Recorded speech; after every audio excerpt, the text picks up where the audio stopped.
Well, now, Brad, because I'm going to interrupt because the Flomax just kicked in. I gotta pee. Okay, all right, I'll be back. Oh, you really are? Okay. Yeah. No, you have to pee. You don't have one of those little travel cups under your desk? Bradley? All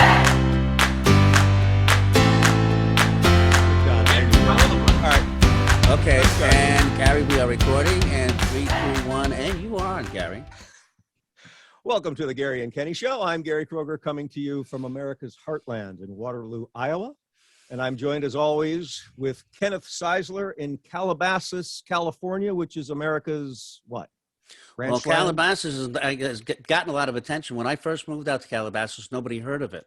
But then the Kardashians came out here, and then Calabasas became famous for the Kardashians. And then people heard about, unfortunately, then Kobe got his helicopter crashed here. Now, that's why everybody knows Calabasas. Now everybody knows Calabasas because of that. Yeah. Right. Because it changed your lifestyle. And I think Justin Bieber lived here for a while. Really? Yeah. Do you ever see the Kardashians around town? Is there a downtown Calabasas, like little place? There's with an old town Calabasas, which historic Calabasas. Historic. It's a building that was just really old. Right. That's all right. What it is. Yeah. No, I don't know if I've seen I'm not really good at recognizing people. Yeah. Because I don't pay attention. I don't want to know. So yeah, that's what. That's why we're so compatible, Kenneth. Mm-hmm. Well, speaking of compatible, I'm always looking for some kind of segue, and that's I think the best I'm going to get. Well done. All right. Well, hey, can I interrupt for a second? Yeah, no, please do. I'm sorry, we're not taking any questions. I want to say, when you said you're not good at recognizing people, so my wife has this talent of recognizing celebrities from behind. So and I swear to God, it's happened 30 times, and she'll go, see that over there, and it'll be 60 yards away, and she'll say, that is, and it'll be somebody that's famous. And we'll certainly drill deeper into this in a moment after you're actually introduced. But is it the back of their head? Is it their posterior? Is it? I don't know what it is, but it's a talent. And unfortunately, and believe me, we've tried it. You can't monetize that talent. No, you really can't, can you? No. But does she have to explain to people that she recognized them from behind? Like to go, how did you know it was me? And she goes, because of your fat ass. What'd you say, Brad? Yes, we run away as soon as she. Run away. Yeah, okay, that's my strategy. Well, ladies and gentlemen, you have met our guest, but I want to say a little something about Brad Hall. I have known William Bradford Hall, for 44 years. Jesus Christ. Let that sink in. That's nearly half your life, Gary. Yeah, almost half my life. Really. And in fact, we can go into this in a bit. I remember the moment we met, Brad, 44 years ago. I remember you coming into my apartment. But anyway, that's neither here nor there. God, that's disgusting. I was a rent boy. We went to Northwestern together. But, over the years, especially in the beginning, our lives and careers have been very connected at times. We manage now to see each other about once a year when I go to Los Angeles or when you're on a book tour through Waterloo, Iowa, Brad. Our lives are divergent now, but I have to tell you sincerely, he is one of the most inspiring people that I've ever known, somebody that I've looked up to, even though I'm older than he is, since I've met him. And he's also possibly the smartest person that I know. Now, he has an advantage you'll notice he has a very large brain. Brad has a very large head. And so and I mean this seriously, his brain is bigger than mine. And therefore, I'm essentially like a motor function. And Brad is just this absolutely brilliant human being. Now, does that correlate to any other part of the anatomy? We'll get into it. Shoulders. I have big shoulders. But we digress. Brad and I did theater together in Chicago after Northwestern. We went to Saturday Night Live together. We moved out to Los Angeles, not together necessarily, but, over the years, Brad is an executive producer, a showrunner, a writer, a director, and we'll get into those specifics and how it all happened. But please welcome once again, Brad Hall. God bless you, Gary. I can't believe he's still here after that introduction.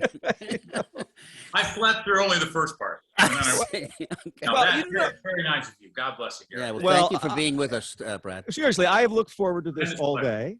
the day has basically just begun, but I've looked Here. forward to this ever since Brad said he'd do the show, because I love the man so incredibly much and I admire him. You're and gushing. It's What good. did I tell you about gushing? You're gushing. Yeah, let him go. Let him go. All right, This okay, doesn't happen gosh. in the office. Let him. All Let right, him. gosh. All right, Brad, it's not like this is your first interview ever and everybody talks about Julia and everybody talks blah, blah, blah, blah, blah. Well, obviously, you were going to talk about some of that. Saturday Night Live for both of us was a difficult experience, but there are some stories to tell. Can I go back? I just want to say something. I think you guys are very familiar with who you are, as opposed to me, who I have no idea who I am. And my point is, I want to fill people in on where you guys came from, which was you had this troupe from Northwestern, right? And they were the Practical Theater Company. Now, how many people were in the Practical Theater Company, which is a comedy troupe? Take it, Well, Brad. we go back further than that. When we were as students at Northwestern, well, Gary and I worked in the same kitchen for a while as for I taught you to peel carrots. our scholarships. I mean, we go way the fuck back. Did you guys go to Northwestern to be actors or writers? Yes, Oh, you did. we did. Gary was there for 11 years, 12 years. I like to make the comment that I was on the 10-year BA plan, but I was bright and did it in 6. Oh, see, you were ahead of yourself. But when we started the Practical Theater Company, I guess it was probably senior year. Paul Barat, another student, and I thought we had written plays. We thought, we'll make plays. So we'll put them on. So we'll start this theater company, which was then called Attack Theater at first. And we did a play or two. And then I think we did a summer of plays that you didn't do, Gary, as I recall. And then the next year. I did Subnormal. Oh shit! So that, am I allowed to curse on your Yeah, show? you can curse. It's encouraged. Yeah, so if you did Subnormal was early on. That's right. But that was before Thrills and Glory, because we didn't have a theater yet. Anyway, Long before.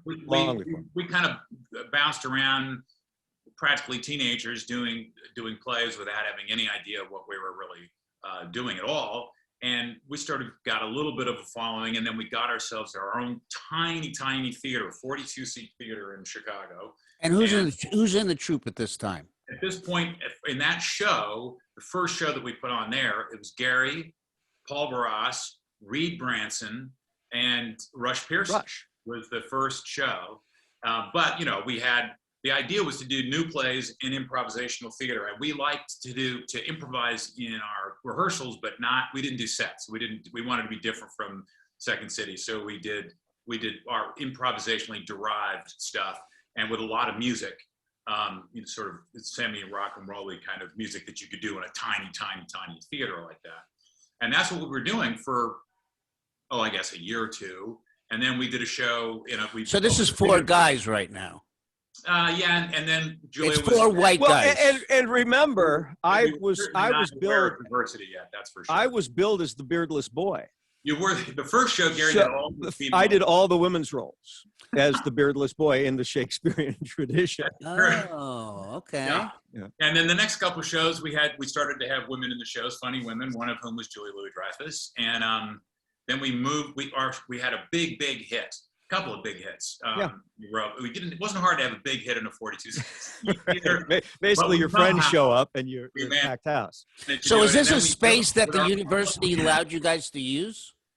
No. We started that way, but then we built in a little storefront that had been a wig store. It was on the only street in Evanston, Illinois, which is next to Chicago, where you could sell liquor. We didn't sell liquor, but you could on that street. So this was a business venture. You guys needed to pay rent. Not much, but nevertheless. We had to pay the rent, yeah. Well, what we would do is actually at the time, I was lucky enough to be a working actor in Chicago. So I did musicals and did all these different plays in Chicago, different theater companies, and then I would just give my salary to the theater. Because at the time, we didn't have any expenses. We didn't want to do anything except play. That's all we wanted to do. So once he paid the rent, there was no real need for any other money at the time. So our girlfriends would buy us hamburgers, was basically how we ate, and which is really true. And then off we went to Chicago. We built a bigger theater in Chicago where we could sell drinks. Unfortunately, Second City got all the money from our drinks. We were next door to Second City, which was, famous, of course, at the time. And it was when we were doing our very first show there that the guys from Saturday Night Live came, because Tim Kazurinsky, who was on Saturday Night Live at the time, had seen our show. And he said, you guys should come and see these guys. Well, they didn't really plan to. They came and saw the show next door, the Second City show.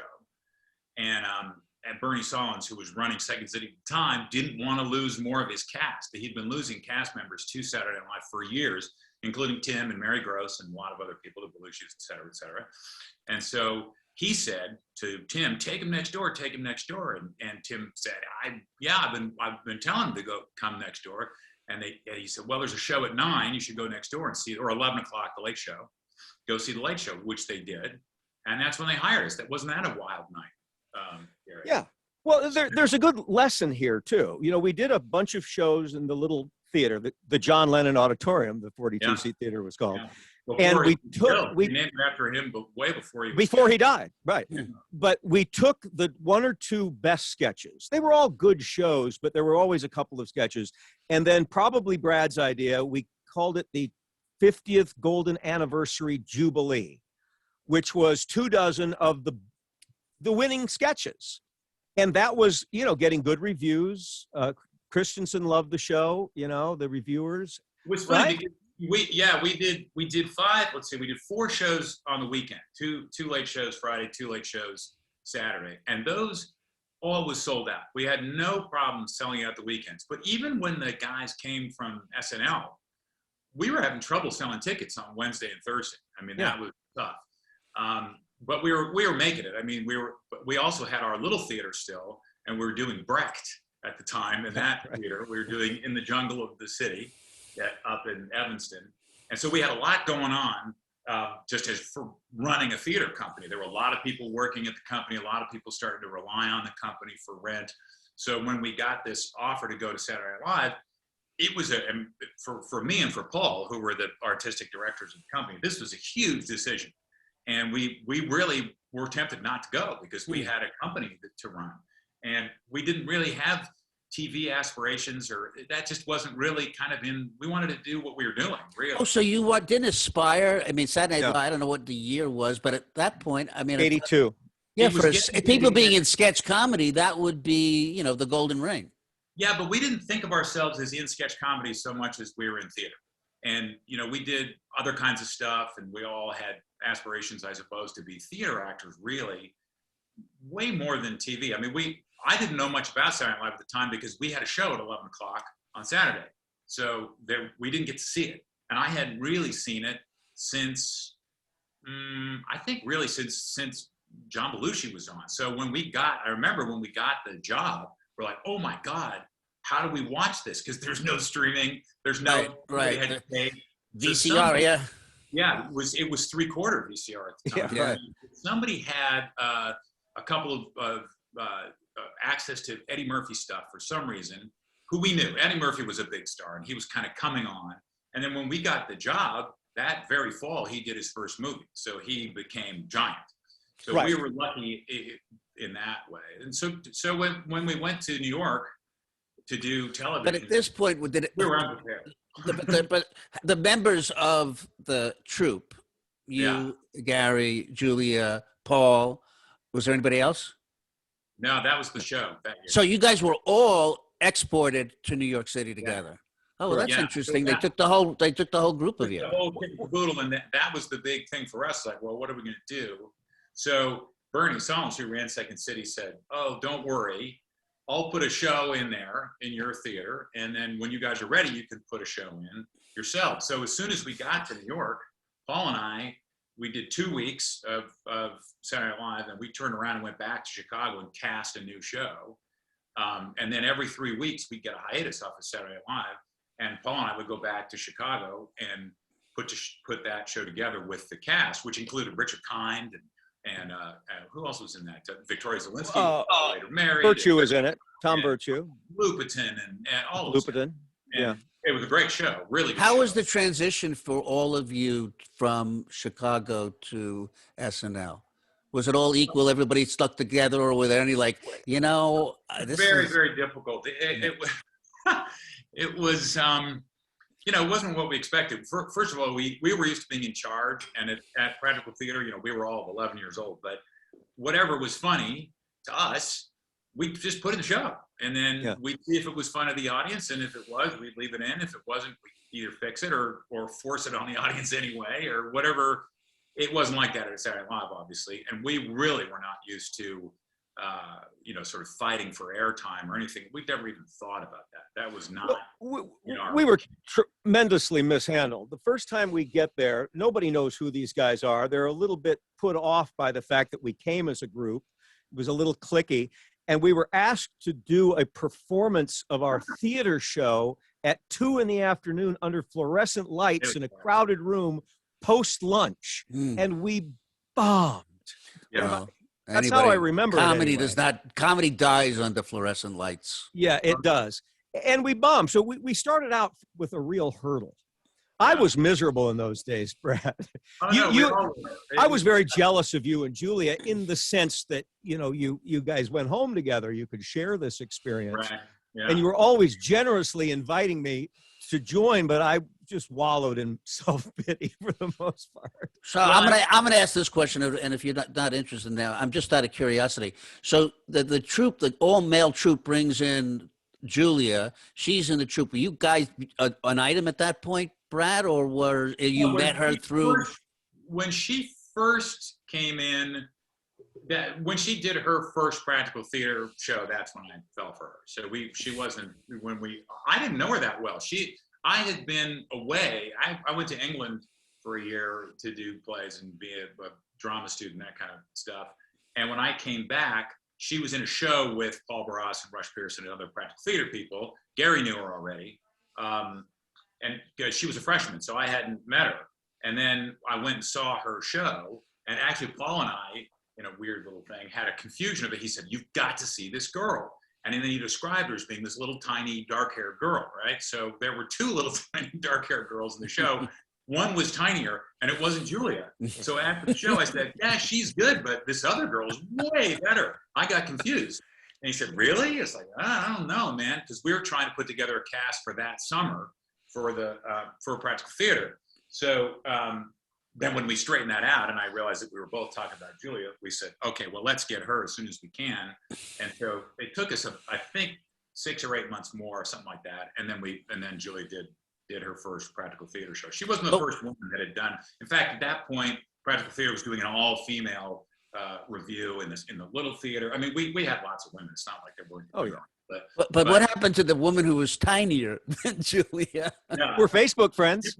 No, really? Seriously? Oh, yeah. She was good. Okay. She was really good. But Julia was particularly Yeah. Well, so now, when we moved, we were not, by the time that we moved to New York, we were living together and stuff. And that was a hard time. But we didn't know what we were doing. I mean, looking back on it, it was super hard and we screwed up a lot. But I think that it was like a graduate school for television for me. I mean, we learned how to do television. We certainly is there anything specifically you can say we screwed up a lot? Is there just in what sense? At what? No, we didn't know. Well, for one thing, we were hired to do a certain kind of thing that they never really asked us to do. And if we'd been smart, we would have really pushed to do that. But which was a lot of music, kind of a rock and roll thing, and more stylish bits. We did a lot of blackouts and stuff like that in our shows. There's ways to do that in television. We didn't really know how to express it, but here's an example of exactly how we didn't know how to articulate for the people, the powers that be, as it were, who were all about 30. It's not like they were ancient. Right, yeah. But they were older than we were. So I think, Gary, I think you might have written this with me and Paul. We wrote a sketch called The Upside Down Smith Family. Yeah, Smith Family, yeah.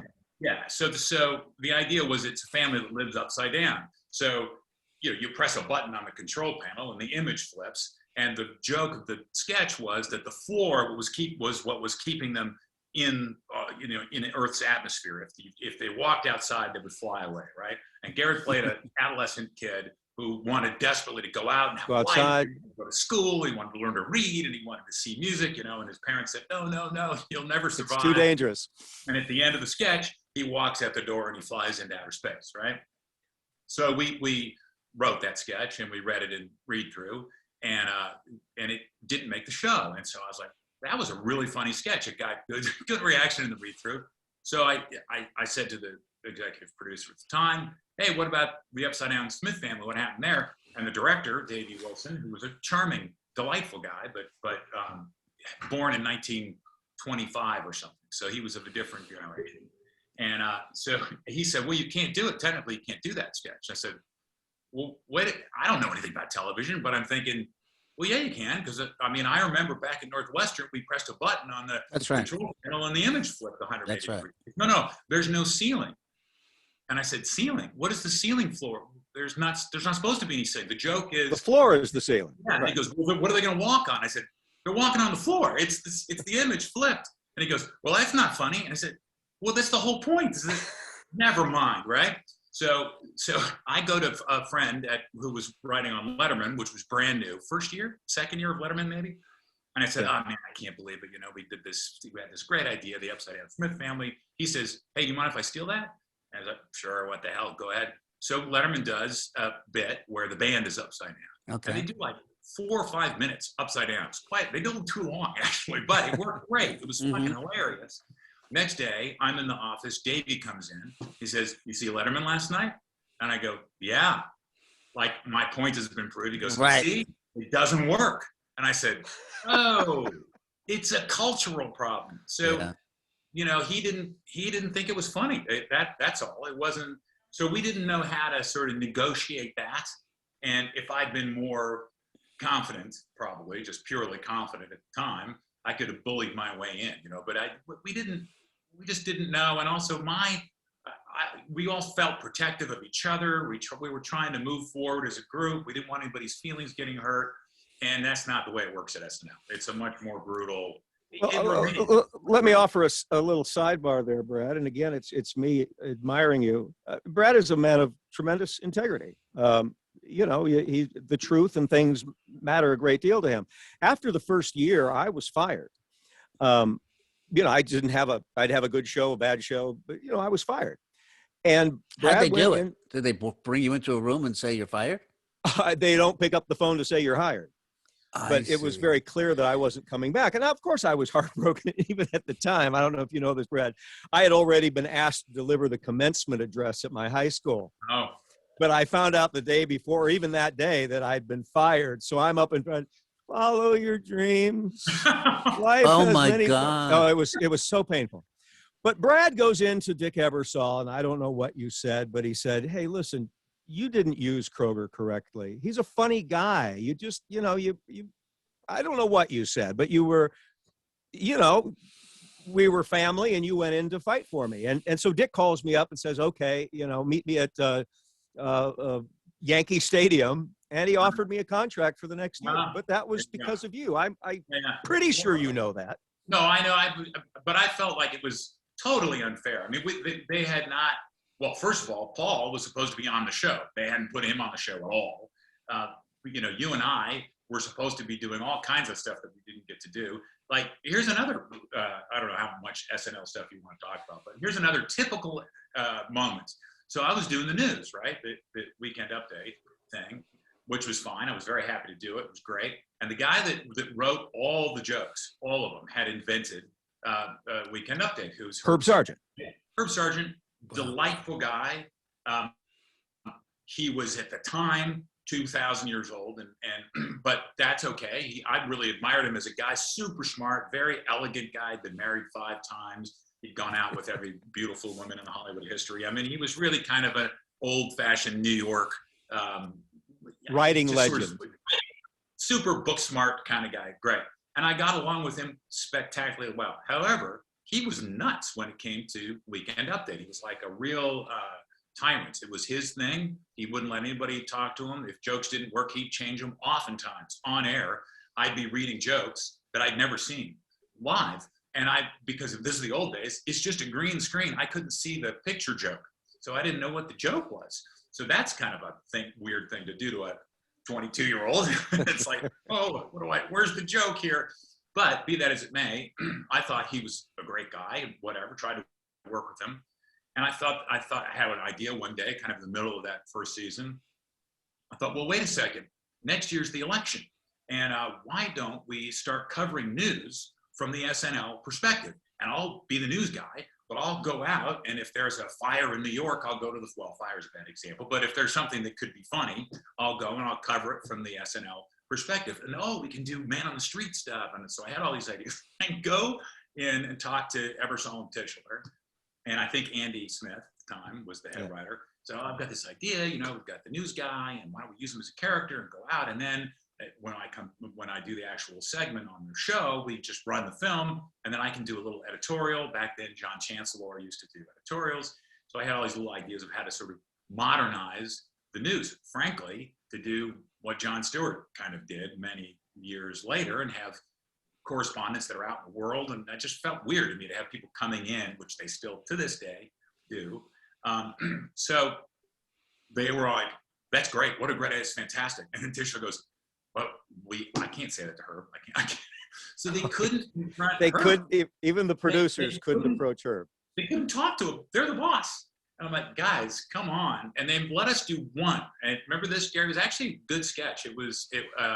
I went out as the news guy, and I said something like, in New York City, a man is mugged every 13 seconds. This is that man. And, I interviewed him, and every 13 seconds he'd get mugged. Yeah. And which is, fine. And we had dozens of those, man. That would have been so fun. And the whole idea, I thought, was, why doesn't Saturday Night Live, the news, have a point of view? And for me, that was the problem with the show. There was never a point of view. It never had a feeling. I mean, if you look at shows that, and Saturday Night Live's had great seasons, bad seasons. We had good sketches, bad sketches. The prime time of SNL, when Tina was the head writer, they had a really strong cast. Even then, it was really inconsistent, and it never had a real point of view, as opposed to,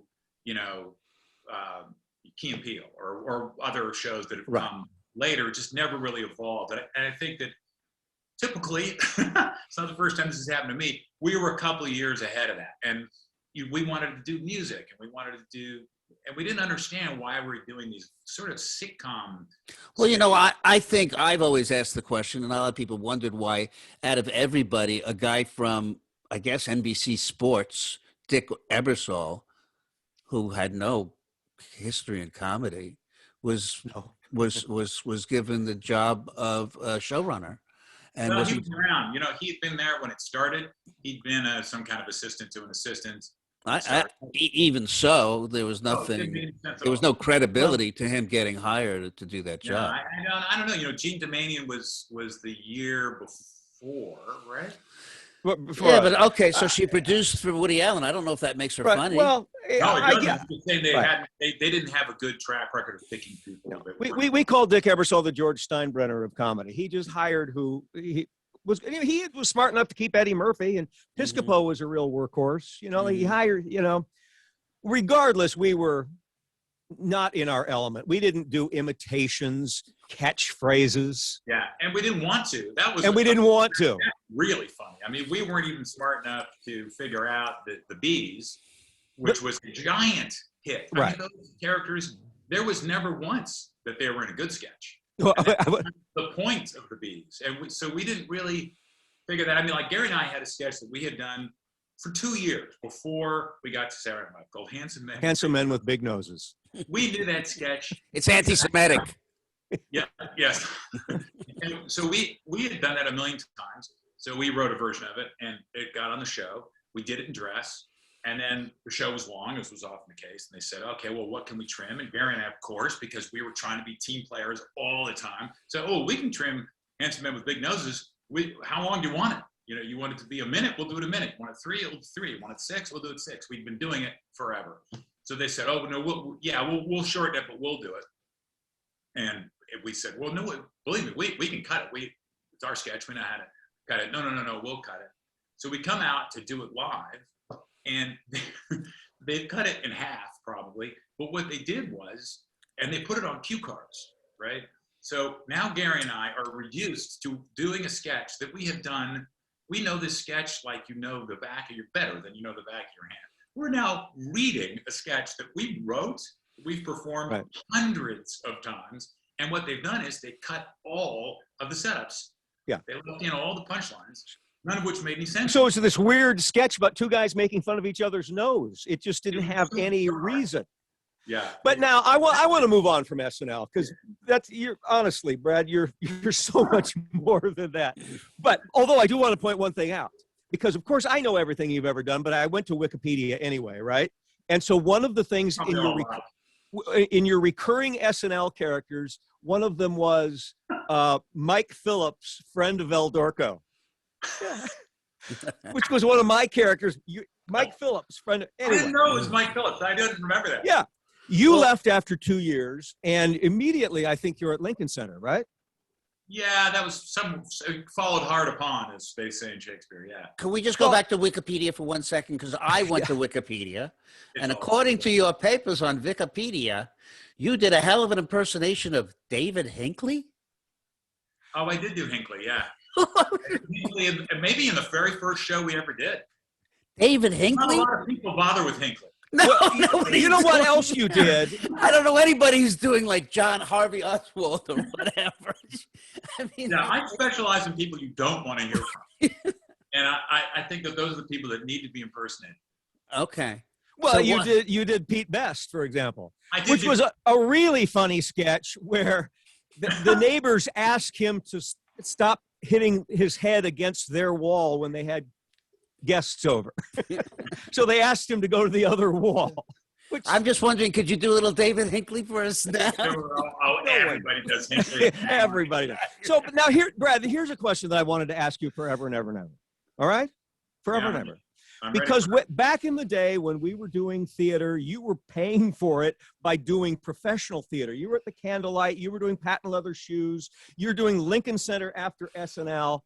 You were always an actor's actor to me. You were always first and foremost an actor. Now, I know you've done Parks and Recreation. I see you all the time. And of course, Curb. Your acting resume is great. But when I ask people about Brad Hall, oh, he's a producer, he's a writer, I don't know that people know what an incredible actor you are. You know, I don't really like, to be honest, TV acting and movie acting, of which I've done a tiny bit. It just isn't as fun as doing plays. And for me, anyway, you know, for some people, just my wife, for example, she loves it and can't be, you know, she can't quit it. But for me, I always liked doing plays. And I got to do it. I hadn't done a play in a decade, more than that. And I did a play summer before last, and it was like, oh yeah, that's what's fun. It's really fun. So, but of course, you know, it's a difficult thing to just pick up and do. But I think that's, you know, if people would throw roles at me, I probably would have never stopped acting. But I'll tell you what happened. I wrote a movie. This was after Saturday Night Live, long after, a decade after, and early 90s. And I wrote a movie called Real Scary, which I sold. And then somebody wanted to make, and then they said, hey, would you play the lead in the movie, which I hadn't really written for myself at all. But I said, sure, are you kidding? Because I was working as an actor more than as a writer, really, at that point, or as much. And I said, yeah, I'll do it. So off we trundled to Virginia Beach to shoot this movie. And there was one night when we were shooting, this is completely off subject, but we were shooting, and all of a sudden there was a horrible noise of a jet going over. So the sound guy goes, no, hang on, we got to stop. And then, okay, it's quiet. Roll it again. Another jet comes in. Hang on. Turns out there was a freaking aircraft carrier that had come in right off the beach every 9 seconds. We had a jet, so it was kind of a difficult night. But so we're shooting, it's going great, and the director's really happy, and the you know, they're cutting little scenes and stuff, and everything's looking good. We're about halfway through the schedule, maybe a little more. And then I come to the set one day, and there's literally no one there except me and the director and the other actors. The crew is completely absent. I'm like, what's going on? And they've been keeping it from me, thank goodness. The crew had not been getting paid. They got paid when they first got there, and they weren't getting paid. And the director of photography, finally, it was a great crew, and everybody loved each other. It was really fun. And so they were but they were not getting paid, so they were horrified. So he took all the film hostage and took it to his hotel room and wouldn't open the door until the whole crew had gotten there, whatever it was, 2 weeks or something. So my agent calls me and says, get out of there. There's a problem. The bond is wrong or something's wrong. So it turned out that, of course, the producers were paying Peter before Paul and everything else. The movie shuts down. And horrible experience, of course. I get back to LA. We're all supposed to go back and finish it as soon as they get the funding. Takes them longer than they think. They get the money. Schedules are screwed up. Movie never gets finished. So this is maybe 2 months after that. I had dinner with Gary David Goldberg, who at the time was doing Family Ties, and a great guy. And Julia, my wife, had done a pilot for his company, but we didn't know him particularly well. I'd never met him, actually. But we were at a dinner party or something, and there's Gary, and I get seated next to Gary, and he goes, hey, so, well, what are you up to? What are you doing? I tell him that story about how it got screwed up. And Gary says, well, you got to do TV.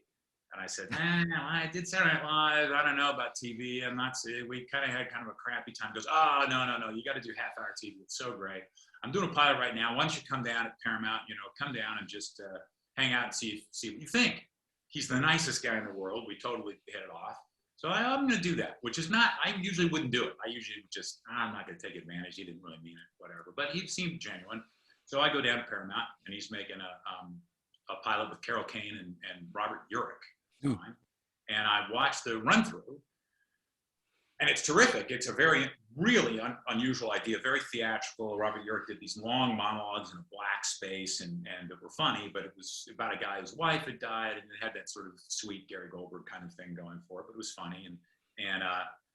But it was a little, the run through was rough for sure. They were shooting the next day. I'd never been around half-hour television. I mean, none of us had. Had you ever done half-hour at that point, Gary? Probably. By then, you probably had. Maybe guest spot on something. Yeah. I'd done hour. I'd been doing Spies. Right. Hour. We didn't know anything about it in front of an audience and all that. So, and there had been an audience there for the run, but or invited audience. So we go back to the writer's room. Gary says, hey, come on. What did you think? Give any ideas? I don't know. So we sit down, and he says, so what do you think? And there were 4 or 5 writers there. And I'm like, kind of like, well, I really liked it, but don't you think maybe if you just switch this scene with that scene, I didn't know. And I didn't know if I was supposed to say anything or not. And he says, hey, that's a good idea. And we all kind of talk, goes, you know what? Let's rewrite this thing. So Bruce Helford, do you know Helfie? Yeah. He ran Roseanne for years. And Gary and I just, and Susan Seeger, who wrote the pilot, we just sit down and we rewrite it that night. And we work basically all night. And it is so much fun. And we order food. It's like, do I have to pay for this? It's free. And it was so great. And the next day, we shot every word that we had written. And then, a week or 2 later, the show got picked up. And he said, hey, why don't you just write this? Are you going back to make that movie? I said, not right now, that's for sure. He goes, well, why don't you just, write this with me? It's really fun. And then I did 10 years of writing stuff with him, basically. Wow. And we just had so much fun. It was so much fun. 44 years, great. and that's the first time I've heard that story. I mean, I wrote it myself a note here. Did it start with Gary David Goldberg? I mean, Brooklyn Bridge is... Sam Weisman, who's of course, Sam. Director. He directed 10,000 Family Ties. And he directed, the Mighty Ducks. Well, you guys became very, very good friends. Yeah. Well, he was around for this. He directed all of that show. Was called American Dreamer. And check out how different the world is. That show, American Dreamer, a 10:30 Saturday night on NBC was for a sitcom. That was the time slot, and it was 2 years. I mean, it got picked up and it ran. But and Carol Kane was unbelievably funny in it. And Jeff Tambor, Jesus Christ, Tambor was unbelievable.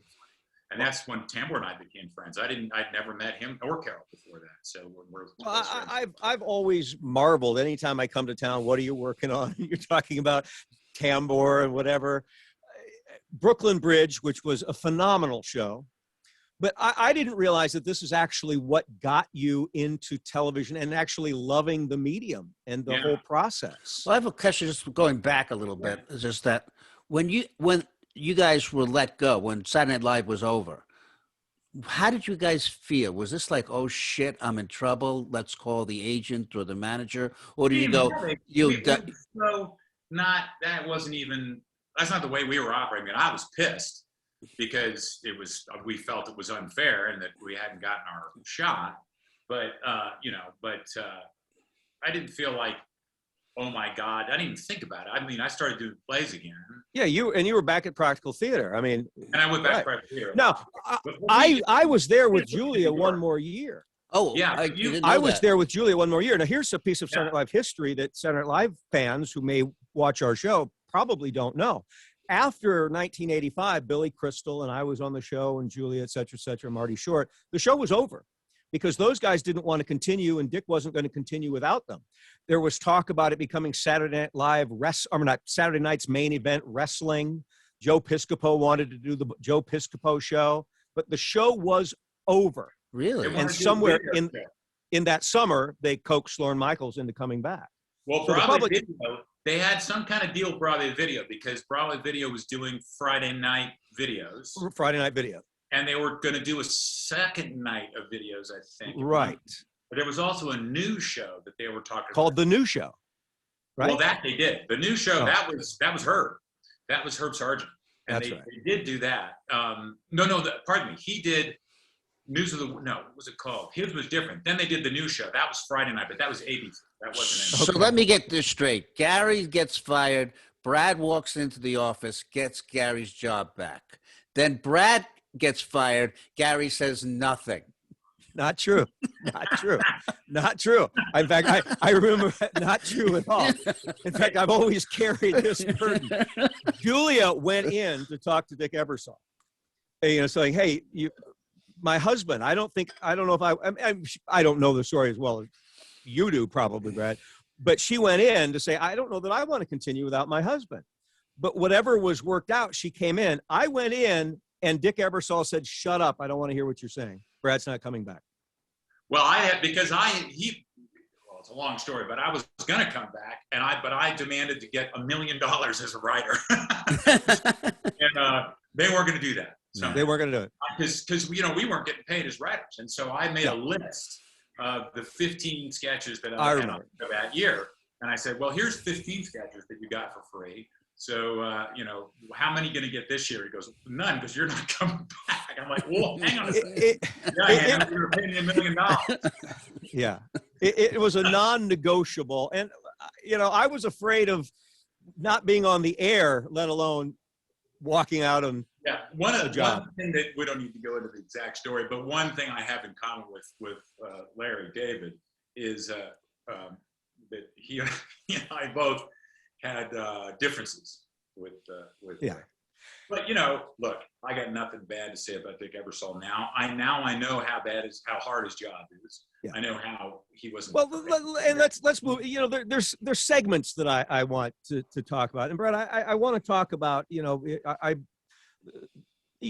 Are you teaching or adjunct or stuff like that, or mentoring? I once in a while. I mean, I've taught at Northwestern a little bit, at USC a little bit, and I do that now and again. Yeah. Well, I want to touch on that, but I want to go through the fact because you do Brooklyn Bridge, and of course, then Single Guy was soon after that, where you were showrunner. The show you created, Single Guy. Watching Ellie came a little bit after that, and you directed a lot of Watching Ellie, didn't you? Did I?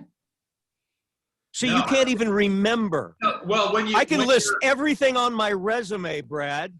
I don't look backward, Gary, as you know, but I really don't. I don't remember stuff particularly well. But here's the thing about showrunning. When you're showrunning, you don't need to direct. It's right. Well, can I bring up directing? Because that's my background too. Yeah, that is your thing, isn't it? Yes. When I was starting as a director, you had to know a lot of skills, as far as a certain amount of technology and blocking, all of these things. But technology has now allowed us, with, what they call just doing coverage, where everything is ISO'd and you record everything. And in post-production now, you can basically, if you miss the close-up, you can zoom in without any degradation of quality. There's so much forgiveness. And so what's happened is people who didn't have a lot of training or skills now, because of the forgiveness of technology, are directing. And a lot of opportunities where I used to be able to direct, you suddenly had cast members who, I did a lot of Disney Channel shows. To be honest with you, some of these kids who once they turn 17 or 18, they say, I want to be a director. And then all of a sudden, there's 2 people in the room, you got 4 cameras, all 4 cameras point, they're all being recorded. You can fix it. Yeah. It's a very different world now, as far as becoming a director in any situation. I don't know if it's kind of broad. There's nothing specific on no, the I think that's really true. And I think that, the main thing about being a director, I think in television, there's a lot of different kind of directors. If you're directing in the theater, really you put yourself in the shoes of the actor. If you're directing in television, I think that you put yourself in the head of the showrunner. That's and because you're fulfilling something you're fulfilling what's already been created. So you come in to shoot whatever. The look is already created. It's just as you say, the look has already been created. The actors know the roles, or they've created the roles, and your job then is to direct traffic, to have a happy set, to maybe bring performances out of people that they've never done before. But primarily, it's to fulfill the wishes of the showrunner, which is a really hard job. And directors are incredibly important. You can get in the way, and I think you can make more mistakes. You're more likely to make mistakes than you are to elevate. And so I think that's when cast members and stuff direct, if they're not really directors, they can really screw stuff up. I mean, it can really be bad, even though you're getting all the coverage. And generally speaking, on a TV show, it's the way the show is shot is so established. Unless you're shooting a pilot, then you have to establish it. Mm-hmm. But once it's been established, like on Veep, for example, which I directed a lot, there were 4 cameras most of the time, but that is in practical sets most of the time toward the end, or on really fancy, beautiful sets for the White House or whatever. So there's a high end of technical proficiency. Every designer is spectacular. Every actor is unbelievably good at what they do. Yeah. Every costume is perfect. If you walk in there and screw that up, well, how much is improvisation in Veep? Huge. Well, it depends on the scene, but a lot. I mean, it's a lot. And some actors were better at that and more comfortable with that than others. But at the beginning, before the Dave Mandel era, back in the Armando era, it was all improvised, pretty much. That is so much so that they were improvising stories, and that's really hard. And what do you do as far as one more question, Gary, about directing? But what do you do as far as when you have improvisation, and you've got coverage, you've got 4 cameras, and for whatever reason, one of the cameras is just not there at that moment when that character's there? Do you say, well, let's go again? On improvisation, are they trying to hit the same notes, and how many times will you do it? Or that's a really, really good question. And that's when the director has to make a call or establish a way that you're doing it. I mean, typically, what you want to do, and this doesn't always happen this way, but with Veep, which I think is a perfect way to use improvisation. If you have the time, and if you have the pages, you rehearse and improvise while you're rehearsing. That's the best time for improvisation. You find new things. A lot of that stuff will find its way into the script. That's fantastic. Well, guess what happens if you're 2-3 shows into a season? There aren't any pages. You're not going to rehearse at all. You may rehearse on the set if you're lucky. So a lot of times with Veep, and I'm not talking out of school, I wouldn't know what the story was the whole week I'm prepping. So it's like, I don't even know where the sets are going to be. There is no prep. Scared. I would be scared to death. I'm scared now. I have anxiety over this. I have dreams like that as a director, walking on a set and not having anybody tell me where the script is. I just want the script. Can somebody just give me the script? With Veep that I directed, there's a scene when Julia's TV daughter comes out and says that she's in love with Clea Duvall. And you directed that episode. Yeah, but that's Secret Service, right? We knew what, Secret Service agent. So we knew what the scene was, and that had been in the outline. hilarious idea, obviously. And, you know, Dave Mandel has really, really worked out the show well. But what was going to happen was really well worked out. It's just the actual pages that would get behind. So sometimes you get an outline, like on that show. We had a pretty strong outline, so I knew what that scene was going to be, but there weren't any pages. We couldn't rehearse. And we were on the set, and there weren't any pages. So try to stay calm. I'm like, there's nothing. Finally, pages come. We realize it's not stageable. People come in through the wrong way. It was written too fast. Had good jokes, great stuff in it, but from a pure physical standpoint, you couldn't do it. You couldn't shoot it because it wasn't physically possible. The wrong people would talk when they hadn't made an entrance yet. Right? So we had to straighten that out. And then, the time's going and you're dying and there's 150 people in the crew. It's like, holy shit, we got to get this right. And then you realize you fall back on what you've been doing for 1,000 years, which is just talking to actors and making stuff up and having a good time. And so once with that show, the joy is it's already a successful show. Everybody knows how funny the people in it are. Everybody's easy to work with. So you can relax, or you have to make yourself relax. Right. And then funny stuff happens, and sometimes funny stuff happens under pressure, but I find that it's much more likely to happen if you're happy. So that scene worked out to be and in fact, when I'd staged it, realized it wasn't going to work, the problem with what you're talking about with improvising on camera in Veep is the whole style of Veep, and I was really vigilant about this, is you swing to the person, you never swing to the person for the joke. You have to swing after the joke starts, because what motivates the camera move? The way that show works. It's reacting. The camera's reacting to the material. You're a fly on the wall watching the show. So what a great note. So you can't get there too early or it won't work. So wow. So if you're improvising, guess what? These cameramen were so good. One guy in particular, all of them were good, but there was one guy who was just unbelievable. So you make sure, okay, he's going to be the guy that's going to be on this person that's going to get that shot. And then sure enough, in an improv, he'd hear it, and wham, he'd get there right after the joke would start.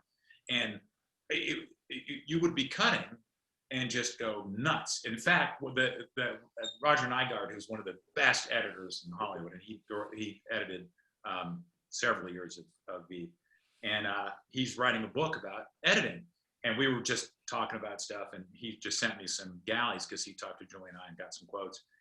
And he was making fun of me because I love editing. I mean, I love editing. So there was I think maybe the first show I ever directed at Veep, I spent 5 times what most directors would spend in the room, because I love editors, I love editing, I loved Veep. And so I would just obsess and go over and over and over and over. They must have hated you. And then, of course, then Dave Mandel comes in and he can just say, no. This, right. But he's super generous. So we would cut together for the rest of the time. When it was his time to cut, I'd just sit with him.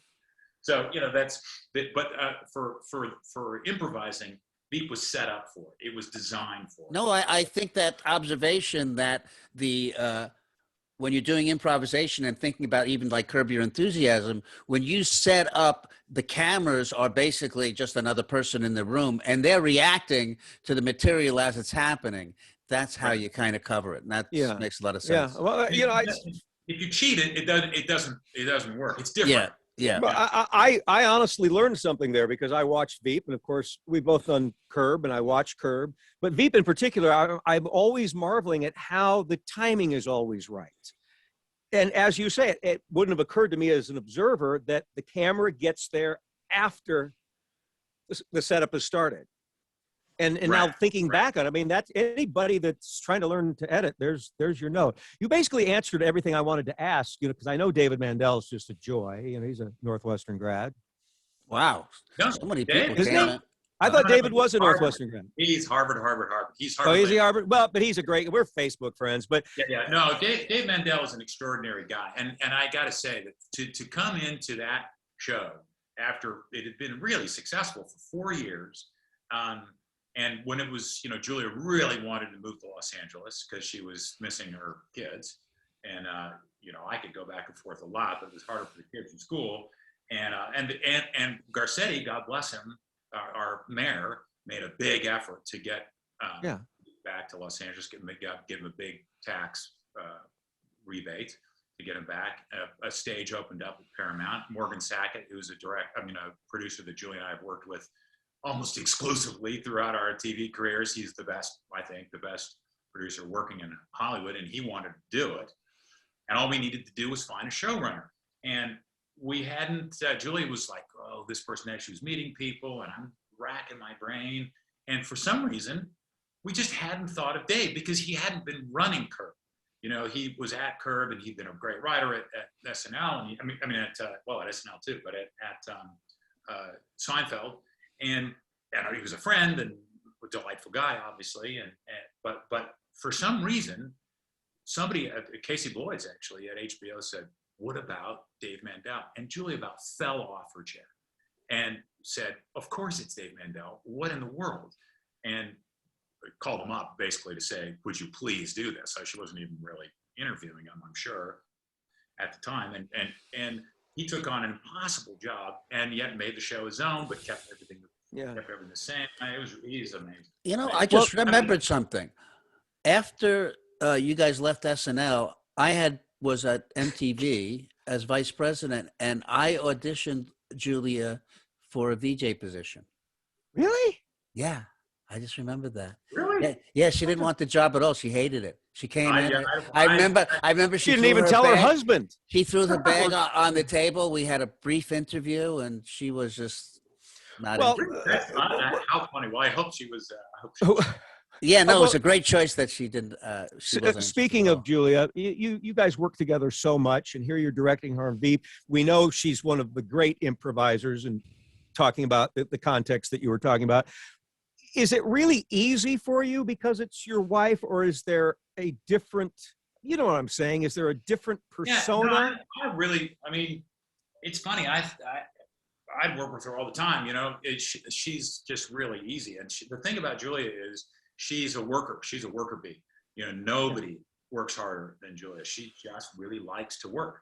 And so she is constantly working. And part of that is being really forgiving of other actors and really supportive of other actors. And it's impressive to see. She really likes the work. And I think that's why she doesn't have a lot of sort of the trappings of being a TV star. You would never know she's a TV star when you're on the set with her, because that's not how she operates. She just likes to work. So she comes to every scene when she's not in it. She's always on the set because she knows that she's going to learn something from somebody. And particularly on Veep, I think on Seinfeld, for all those years on Seinfeld, she was battling with Larry and Jerry to get more material, because their natural inclination was not to write female stories. And so she would have to really get in there, and they're delightful, closest friends ever people, and she loved every second of the show, but she wanted to do more all the time. And I think that when they finally opened up to the idea of that, I don't know what season, you could probably, if you knew Seinfeld well, you could probably point to the moment. That's when that show became 4 stories, Right. And it's very Breckman-esque. Season 3. You guys had Breckman on the show, but Larry had something very closely in common with Breckman. Breckman is so good, the best I've ever read, at making a sketch be about 3 things, and then at the end, they collide. Remember how, Larry's Corner was the perfect. Larry's Corner, right. The luckiest man in the world. Luckiest man in the world. Safe falls on it. Perfect. Those are perfect sketches. And that Larry's Corner laugh is the biggest laugh I've ever heard in the studio. The milk. We talked about it. We talked about the milk through the milk. And it was Andy doing the milk. Right. But Larry has the same thing. He's got this skill of 4 stories, separate stories, told really quickly in a million different scenes. And then at the end, boom, they come together. Yeah, it's great. And he figured that out, not at the beginning. If you watch the first couple seasons, they didn't really work like that. And certainly not the pilot, which wasn't even a pilot, really. No relation at all. It takes years. But once he got that, and I think that's, so in that time, over those years of trying to get more material and stuff, she's the greatest prop actor that ever lived. There's never been a better eater on screen than Julia Louis-Dreyfus. She can come into a scene and eat a candy bar or a bowl of cereal or whatever and really eat. You know, a lot of people can do that. And you know what I mean, Gary. It seems like that would be an easy thing to do. It's not. No, it's not at all. On camera, you're thinking, I'm eating. Right, you know? right. I'm self-conscious now, just drinking from this mug in a podcast. Yeah, look, that's very believable, Gary. You wrote and directed Picture Paris, a short film with your wife, which was fantastic. Saw it on Amazon, and I had heard that you were developing that with Meg Ryan for a TV series, but I never heard what happened. Well, we did, and what happened was it was great, and then it was gone. So that's typical. Oh, that sounds like Hollywood. Yeah, we learned that at SNL. We learned that with the Upside Down family. We were going to shoot it at Epix. And Epix changed management, and they wiped out their development slate, and that, you know, it's as simple as that. It's a crazy thing, isn't it? Because this was something that we sold 4 or 5 different places and had a bidding war for and everything, and then all of a sudden it was gone. You know, so that one has to just take those things and, you know. Well, and your wife is in the original. She's so fantastic. I learned to say merci. Merci. No, she's great in that, and we made that right before Nicole Holocenter did Enough Said with Jules and with James Gandolfini, and she saw Picture Paris because she had never seen Julia do serious stuff, and Picture Paris is a comedy, but there's some very touching, very touching in it. And so Nicole sort of was like, oh my God, she's great. So I'm glad. Well, obviously, we could talk forever about everything you do. And again, I keep saying this, but when I have lunch with you, you're going here, you're coming from there, you've got a meeting, you just blah, blah, blah, blah, blah. But I do know that you have basically, Brad, culled some of what you've learned in this journey, if you will, that you give to students. I mean, you have 2 fantastic boys who are both doing well, but I know that you teach at USC and have gone back to Northwestern. Give us some of the Brad Hall wisdom. Well, this is really just, if you're talking about what I think you're talking about, this is really, it comes mostly out of parenting, to tell you the truth. And you've got sons, so you know, when it's all about how do you manage control. What do you really keep them from dying? Yeah, right. Like when your kids are little, let's think of it as a parenting thing, but this works as in life. So when your kids are little, it's like you're a sports franchise, right? You're the owner, because you've got this little baby, and the baby has to do exactly what you want the baby to do, and you control everything about the baby. And then the baby starts to grow up, and then all of a sudden the baby is the baby is a teenager now, and you're now a coach, because the kid has to do the stuff, but you're going to have influence, and you're going to coach him a little bit. You're going to tell him, right? And then the kid becomes an adult, and you're a fan, and you stay back, and you're right? So that's sort of the sports analogy journey. How's your season going so far, Brad? I'm a big fan, but you're a fan now. Like most fans, I'm curious all the time. I'll fire the current coach. But, do you have a big finger? Yeah, I've got a number 1. Yeah. But the way that works out in the coach part, which is the important part, when you're a parent and when you're making choices, like let's say you're an actor and the whole idea of being an actor is you make choices, right? You're following objectives. You want something, so you've got a bunch of choices. So how do you make a decision about what's a good choice and a bad choice? And it starts in life. How do you do that? And we've all made lots of mistakes, and we watch our children make lots of mistakes. And so my brother-in-law, actually, first, had sort of introduced me to this idea that it's all about risk and reward for kids. So you put everything into that matrix of risk and reward. So like your kid, your kid's like, smoking a lot of pot and wants to smoke pot before school. Okay, right? So that's a decision. Is that a good idea or not? So you can be a parent and say, you can't smoke pot before school, it's over.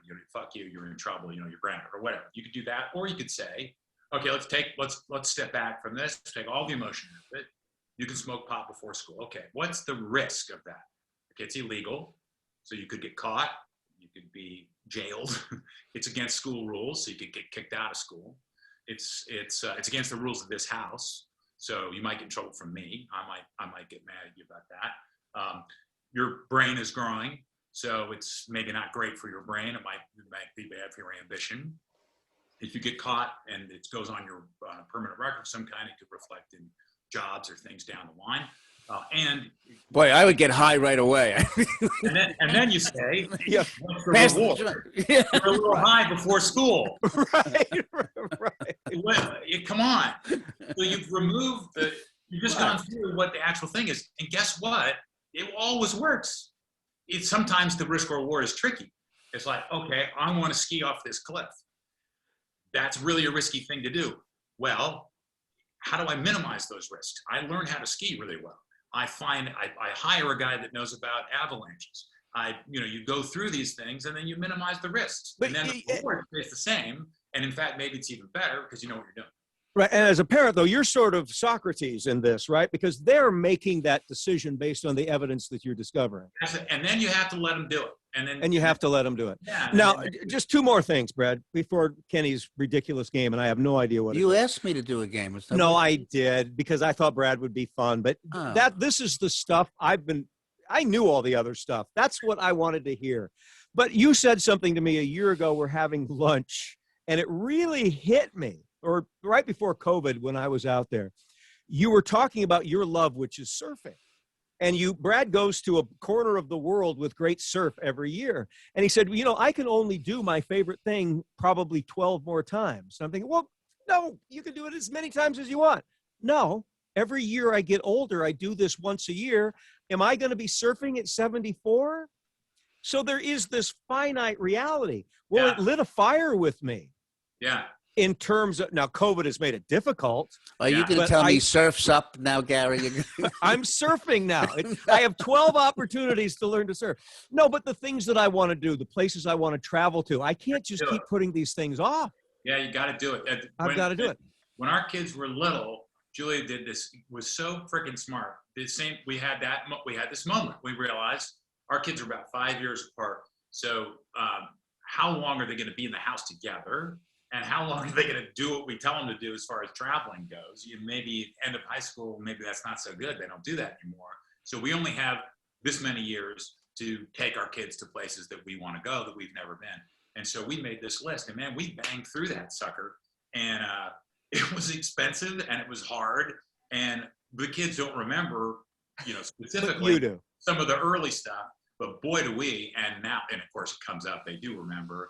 And for me, Jesus, as we get to be ancient, I really like surfing, and I really like surfing. My son's a big surfer. Oh, yeah, well, you're out here, and so in order to keep doing that when you're of a certain age, like Gary is, you got to stay in shape. You got to do a lot but it's worth it. So it's a risk reward thing. How much reward is there going to be if you really, really, really and the risk, sharks, of course. That's but I'm gonna throw this. It also helps to live in Southern California. Yeah, if you're surfing, but there's other stuff. It's like I like cycling too. I could do that anywhere, but you got to be in shape to do it, or you're gonna get hurt. And so well, this comes full circle, because I told you that Brad is a very inspiring man, and he's always been an inspiration to me. Someone that I truly look, and clearly anybody listening and watching this knows what I'm talking about. But we have to bring this to an end. I know that we could wait till the sun comes up and share that experience together. But Ken, you have some sort of probably stupid game. Well, we were talking about, we were talking about decisions that you have to make, those choices. Right. There's a TV show on, and it's a moral question, all thing. What would you do? Where they throw out a wallet, then they videotape to see if somebody would pick it up or not. Well, we're going to play somewhat of a variation on that. But I will tell you that every incident that I'm going to tell you about is absolutely true. It happened. And I'm going to ask you both, one, what would you do? And two, what do you think Keddy did? Yes. So I'm about to go through a doorway. On the other side, simultaneously, a person in a wheelchair and another person with a mother with a stroller is on the other side. If I step aside to the right, I allow the person in the wheelchair to go first. If I step to the left, it's the woman, the mom with the stroller. Who has the right of way? Brad? I would let the wheelchair person go through. I would too. Well, why? You can't just, well, do you have any kind of reason why you made that decision? Well, Brad was about to say. Yeah, I would do that because I never liked that mother. And yeah. Okay. No, because he's on the right on the other side of the door, therefore has the right. So literally left, right of way is your thinking. I know, he just said left, right at the end. I just think that the greater obstacle to going through a door is going to be a wheelchair. The woman is inconvenienced, but the other issue seems to me to be of more gravity. What do you think I did? You let the woman through. I think you threw the guy out of the chair, you took it, and you went down the Did I highway. mention that the woman was hot? Oh, you forgot. No, that was important, and you didn't mention it. So that's what you did? That's what I did. All right, good. All right, next. But was it a guy in a wheelchair, or could have been a big fat guy. Big fat guy. Big fat guy? Okay. Nothing. I mean, that's fine. I'm just saying. No, of course it doesn't it's make any fine. difference. You just asked the question. I'm just telling you honestly. Okay, it's fair enough. Give us another. Okay. You're hungover. The night before, you got wasted with your friends and probably your son and whatever. You come down, you can hardly move. You just can make it to the couch, but the couch is covered with popcorn, pretzels, potato chips, tortilla chips, and a half a cookie.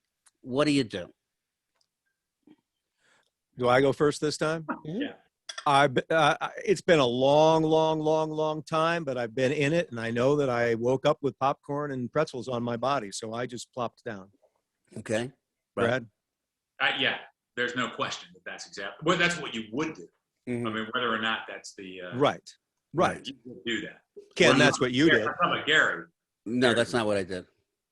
You cleaned the couch? I ate the popcorn, the cookie, the tortilla chip. Now, see, I found that to be so far-fetched, I didn't even offer it as a possibility. If the popcorn the next day, just because it's on the couch, and, I actually needed the nourishment because I was so hungover. So that was breakfast. Fair enough. Actually, Let's do one more, Ken. You can't. I know you've got millions. No, I don't. I just have 4 more. Okay. They're going to be quick. I think you'll enjoy them. I do enjoy it. I just, I've told you how busy Brad is. I know there are people outside of his office. Brad can leave if he doesn't want to play the game. Brad, do you want to play the game? I want to play the game. Brad wants to stay and play the game. Okay. I go to pick up a pizza. I'm in the pizza place.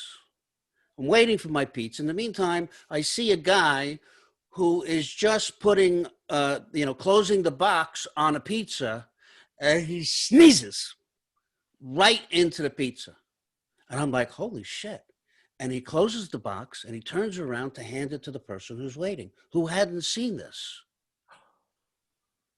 So you follow me here so far? Yes. I've seen him sneeze in the pizza box. I don't think anybody else has seen it but me. I don't know what to do. Do I tell the what do you Brad? do? You purchase the pizza. You buy the pizza from the person? Yeah. You purchase the pizza. And then what do you do with the pizza? Then you eat the pizza. You get a terrible disease. And then you are motivated by the disease to go into medicine. You become one of the foremost epidemiologists in the United States of America. And that's exactly what I did. Would you say that again? Epidemiologist? Epidemiologist. That's all, folks. That wasn't bad. Now, okay, I haven't answered the question. Now, Brad gave a very Wait, I'm like Ken. He sneezes the pizza, and then... Yeah, well, Ken, I know for a fact that you didn't say a thing. I would have said something. In this situation, my son makes pizza. I don't know if that gives me any credibility, but I would not be able to get my mind out of the fact that I just couldn't divorce myself of the fact that he's eating snot and pepperoni. Do you think that in COVID, this is a more, this is a fair Certainly during a COVID period, This I was would say, pre-COVID. I have to tell you, pre-COVID. that pizza might have been sneezed on. Here's what I did. I spoke up and I said, he just sneezed in that pizza. And the owner turned around and said, no, he did not. And then the wife turned around and she said, get out of here. And then everybody started yelling at me, and I'm going, no, he did. Nobody ever did this. He did not see. Did anybody else see? And the person's like waiting to take the pizza, and they're screaming at me, and the guy says, get out and never come back here again. Get out, never come back here. And that's why, and I had to go next door to Ralph's, and I explained to my wife why I brought home a roasted chicken as opposed to the pizza.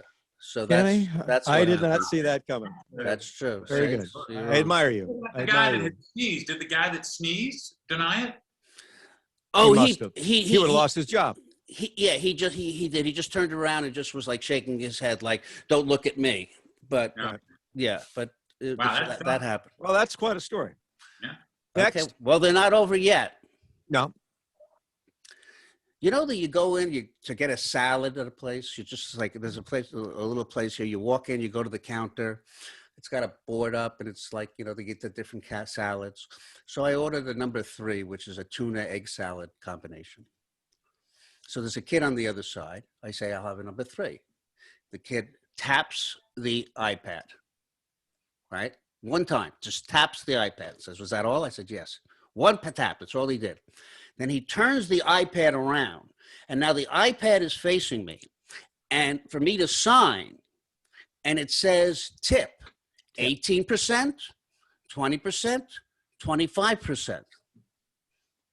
And I'm like, wait, am I supposed to tip you because you just tapped it?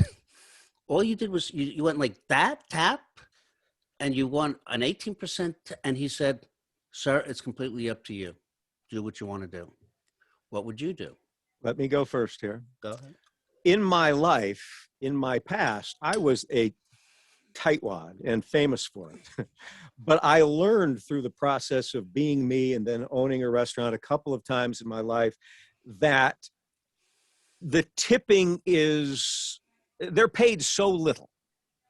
Now, even though it's not really your responsibility to pay them, I now tip 20 to 25% on anything. Yeah, but that's after you've been served. You're talking about. Well, no, in any service. situation, Okay. in any situation, their tips are being considered as part of what this person declares as their income. And they need that income. And I figure they need it more than I need. I would have tipped at least 20%.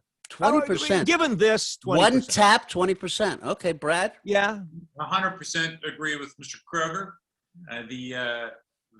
There should be the tip minimum wage is a big problem. Yeah, that's correct. Okay, that's this was my thinking. My concern is what we've established now is giving the tip before the service. Am I right? Used to be you evaluate the service, you get the food, and then to ensure prompt service. Yeah, and then you go, hey, you know what, it's you an did a acronym. good job, whatever. Okay, but now we're into this world of pre-tipping, which I don't. Well, I think that's the thing, though. The tip is no longer. It's no longer related to the work. Right. Right. The salary is so low. It's the wage. Okay. It is the wage. If you got a minimum wage, you got to tip 25%. Yeah. You have to. Well, you guys got a lot more progressive policy. I just basically thought to myself, is this going to affect the scoop of tuna that they're going to put on my salad? If this reduces, if it reduces, so I'm anticipating a lower amount of tuna because I get a pre-tip. You know what? It's entirely possible. You know, I worked in the restaurant business, and I never allowed a server to take it. You know, you got what you got, but you'd see them come into the kitchen of, they're not going to tip me at all. You'd see, so things can happen. Right, you know, I gave 18%. All right. Well, things can happen. I don't like hearing that. Things can happen. Well, no, when I worked at the Keg in Chicago, when I was a student. Perhaps this is why you're no longer in the restaurant business, Gary. Well, I remember one of the servers hated their customer so much they licked their steak. and took it out. And in this case, I watched them consume the steak, but that's what a disgruntled server. So I am the But nicest that's why you customer in the shouldn't world. tip before, because then you've already put down, and then they know how much you're going to tip. Tip 25%. You're going to get an extra scoop. Oh, you got it. But at the counter there wasn't really an opportunity to tip him after. So There should have been. You could have. Right. There could have. That's right. But if there's a line, When they call your name and you go up there, then it's like, okay, I'll Ken, give it a tip. write your congressman. I am. Write your congressman. Okay. I'll do one last one, guys. All right. And this one is actually took place in Santa Barbara. Is that where you are now, Brad? I am. There's a mountain. Oh my goodness gracious! Oh my God, they are. I was on Main Street, and I was looking. Maybe I was just reading the menu on the restaurant, and I heard a noise. Oh, and there was a guy in a wheel. Oh, this is another wheelchair story. You guys okay with that? And there was a guy with a wheelchair, and he was trying to get in the door to open the door of the restaurant. Was he a big heavy guy? Because we know how this is going to end. No, but his thing was I don't know, he couldn't really communicate, and he was like calling me over. So I went over. This could end badly, Brad. I went over and I was like, okay, I guess he wants to get in the restaurant. So I opened the door and I push him into the restaurant. I'm not really sure what's going to happen, but I push him in the restaurant, and people look and they see me. He's standing there with the guy with the wheelchair, and he starts going and pointing, and I'm not really sure where he's pointing, but I start to steer him towards this door, which I guess was the restroom, when suddenly the guy comes around from the restaurant, steps in front of us and says, "I'm sorry, sir. The restrooms are only for customers only. Are you a customer?" Now, this is to the man in the wheelchair he's speaking to. No, or you. To me, I am pushing the man in the wheelchair. Okay. The guy who works there, the waiter or whatever, walks over to me and says, "You cannot go any further." He assumes I am with the man in the wheelchair. Okay, so what's the question? What do you do now? The guy says you can't do this. What do you do? Do you just like? You try to explain. I mean, did you try to explain? And say, "Oh, I'm just helping this gentleman here who had some trouble getting. He was outside. I'm assuming he's a regular, perhaps a fine customer." Well, is that what you would have done, Brad? I think so. Yeah. I mean, try to reason with the owner and the waiter. You, Gary? That makes sense. Is that a bad idea? For sure, that would be the first thing that I would attempt to do. Is that I was just helping out here, and then see where that goes. Now, if the answer to that is I don't care, I might pee right there. Well, it's not you who has to pee. Oh, he has to pee. He has. I got confused. I'm pushing a guy who I don't know, who's in a wheelchair. And he has to go to the bathroom. Which, yes, right. After I push him, and he wants me to take him to the bathroom. You know what? Honest to God, I would reason, as Brad said, I would say, "I'm sorry, we're going to the bathroom." And if you don't think that that's a good idea, there are going to be complications here that you're not going to like. I would be quasi-threatening. I like that. I like seeing you in that mode. Yeah. Wow. What do you think? I would pull my thing as I write a column for the paper, and this is not going to bode well for your business. And I really would. Hey, I think I won that one. Well, it's not about it, but do you know what Kenny did? What did Kenny do? I turned and ran and never went back again, leaving the guy in the wheelchair with the people in the restaurant. So what we're getting here are real life lessons. Yeah. Well, listen, because what went through my head was, I am not going to push this guy in the wheelchair through into the bathroom. When is it going to end? I have to push him into the bathroom? Do I have to pick him up, unzip him so he can pee? There was no good way out. I am not going to take responsibility. I'm wondering if there's a story where the answer is where you would say, I turned and ran. Where did the moral thing? Well, you know what? And now we have perfect bookends because you two hadn't met before. Brad, Ken, I'm sure you can see why I admire Brad so much. And Brad, I'm sure you can see why I get such a kick out of Kenny. I think I'm going to make a little visit to Amazon and see if I turned and ran. Brad, there's a premise. There's a premise. Every day he faces a guy in a wheelchair. What do I do? I'm going to get the audiobook. I turned and ran. Well, that's basically this is a perfect example of what we hoped the show would be: a little bit of wisdom, some stories, some fun inside information. We love when it's about show business. I personally love when it's personal aspects, as you shared, Brad, about your wife, your family, and students, and your children, and all that stuff. But like I've said, Brad has to go. Ken, you've got a lot of time on your hands. I have a life outside this door. We're going to go back to that reality now. You get taking a picture? Yeah, take a picture. Everybody ready? There's a little picture of you nice fellas. So I want to thank Brad Hall, our guest. Thank you, Brad. Pleasure to meet you. Nice to see you. Nice to see you, Mr. Grover. And let me say thank you to our viewers. You catch us on, what are we on? iHeartRadio, Apple Podcasts, YouTube channel. Well, I'm on Flomax. You're on Flomax. Few new shows, Buzzsprout, et cetera. The Gary and Kenny Show. Thanks for joining us. And gentlemen, it's been a slice. Thanks, Ken, run away. Run away, Ken. No, I turned and I ran.